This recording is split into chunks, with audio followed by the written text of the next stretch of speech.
Hi guys, how are you today? Welcome back to my channel, Adventures in America. My name is Jocelyn, and for today's episode, we're going to talk about how to buy a used car from a private seller here in the USA. I currently live here in Las Vegas, Nevada, and I wanted to share with you my experience in buying a used car from a private seller. So what are the benefits of buying a used car? Here in Las Vegas, there's actually a sales tax of 8% imposed if you buy from a dealer. But if you buy a used car from a private seller, you are not going to pay that sales tax, and that is already a hefty amount to pay. Another advantage is that you can always have a negotiating power with a private seller. Before you even start looking for a car online, you need to consult the DMV website. DMV stands for Department of Motor Vehicles. There are several states here in the USA, and you should consult your own state with regards to laws or rights and obligations of the buyer and seller of a used car. DMV has a wealth of information for everyone, including drivers and car owners, and even business owners or those who are owners of fleet trucks or fleet vehicles. So let's get started. My number one tip is find the car that you are interested in.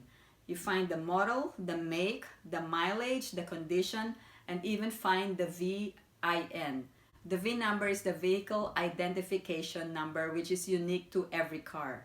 Number two tip, look up the market value of your car. Compare the car that you wanted to several car buying websites. Check if it has a clean title, if it has been in an accident. Take note that every used car is considered as is. So whether or not you bring the car that you wanted to a mechanic or you buy it without even checking on the car, once you buy it, you have to bear the risk of buying a bad car or a car that has several mechanical issues, unless there is considered like a lemon law where you can refund the money that you paid or you can return the car to the seller.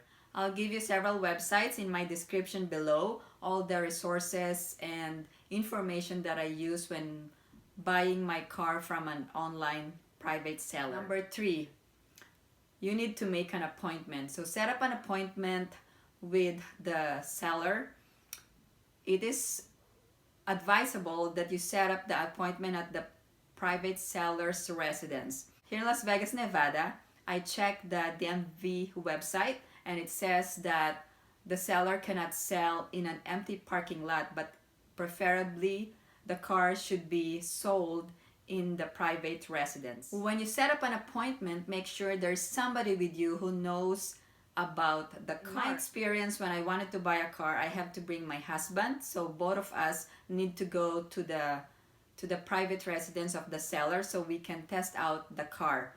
So when we went to the seller, we took out the VIN number, we test drive the car, and we asked the seller if we could make another appointment later during the week so we can decide if we wanted to buy the car. Number four, after you test drive the car, negotiate. Number five, agree the payment method or where you are going to pay the money.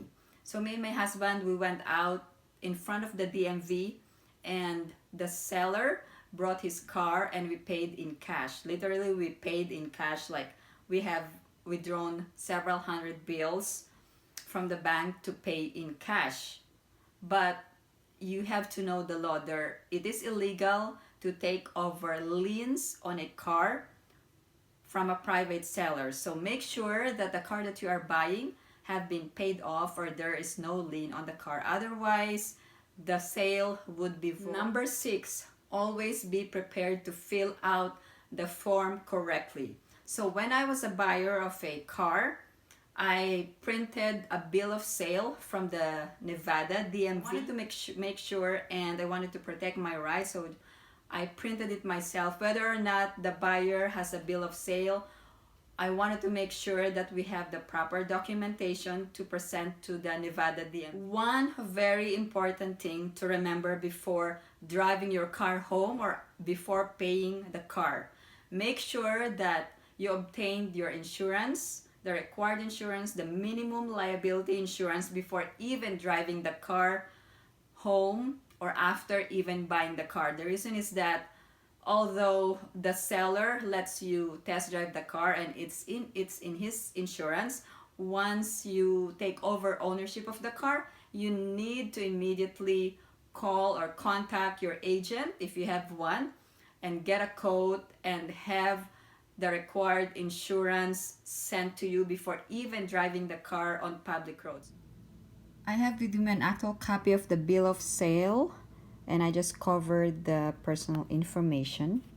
So let's go over it. We need to indicate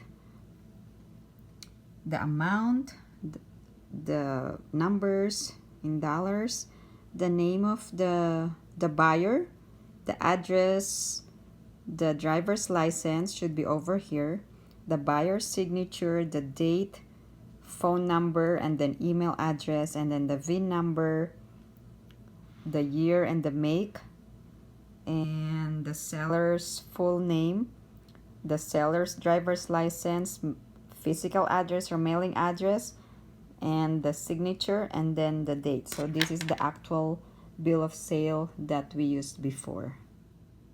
I have with me a copy of the actual car title. The information is provided on top: the VIN, year, make, model, and vehicle's body. And then the owner's name, I actually covered it for privacy purposes.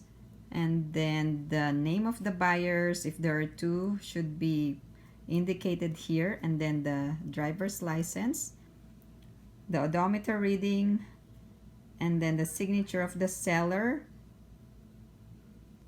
and then the signature of the buyer and the printed full legal name of the buyer. Another thing to remember is that car plates are not transferable from the seller to the buyer, so you need to obtain your own car plate and get it from the DMV. Don't forget to like and subscribe to my channel if you like this video. I also have another video like the documents required to register your car at the DMV, and I'll send the link below in my description. I'll also put it up here. Thank you so much, and I'll see you in my next video.